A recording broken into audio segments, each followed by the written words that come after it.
नागपुरामध्ये झालं फार मोठं कांड आहे आणि ते कसं झालं, कोणी केलं, काय झालं ते अजून या भारताच्या नागरिकांना क्लिअरन्स नाही.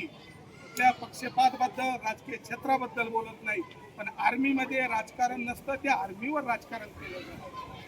मिलिटरीमध्ये पॅरामिलिटरी फोर्स मध्ये राजकारण नसतं. एक नीट अँड क्लीन लोक सर्व धर्मीय स्थळ असतात. एका ग्लास मध्ये 10 जण चहा पितात. त्याचा प्रांत कोणी विचारत नाही, त्याची जात कोणी विचारत नाही. माझे गुरुवारी नंदू पाटील सर आता रिटायर्ड झालेले आहेत. त्यांना तुम्ही विचारा की प्रसंग आमचा किती बाका असतो आणि कुठे कुठे तर टावर सुद्धा नसतं. गुलमार्ग मध्ये 2005 मध्ये मी होतो. तिथून फक्त 200 मीटरवर पाकिस्तान होतं. पाकिस्तान असल्यामुळे आमच्या मोबाईलला टावर नव्हतं. तिथे जामर लागलेले असायचे. जामर म्हणजे एखाद्याने पाकिस्तानमध्ये अशा ठिकाणी कुठे जात करू नये म्हणून या गोष्टीचं सर्व नियोजन करून तिथे जामर लावलेले असतात. तर मी 2005 मध्ये स्मार्टफोन आले तेव्हा अँड्रॉइड फोन माझ्या पत्नीजवळ होता, माझ्या आईजवळ होता, म्हणजे माझ्याजवळ होता.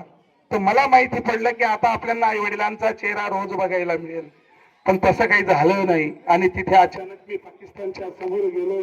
आमची पोस्ट होती, पोस्टचं नाव छत्रपती होतं. त्या पोस्टवर मी कार्यरत असताना जामर लागलं. तुम्ही रोज 100 रुपये काढायचो.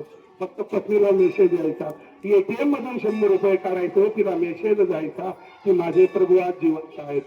तर असं जीवन करणारे आपले सैनिक असतात आणि त्यांची भूमिका फार कणखर असते. तर सैनिकांचं जीवन हे फार डेंजर असतं.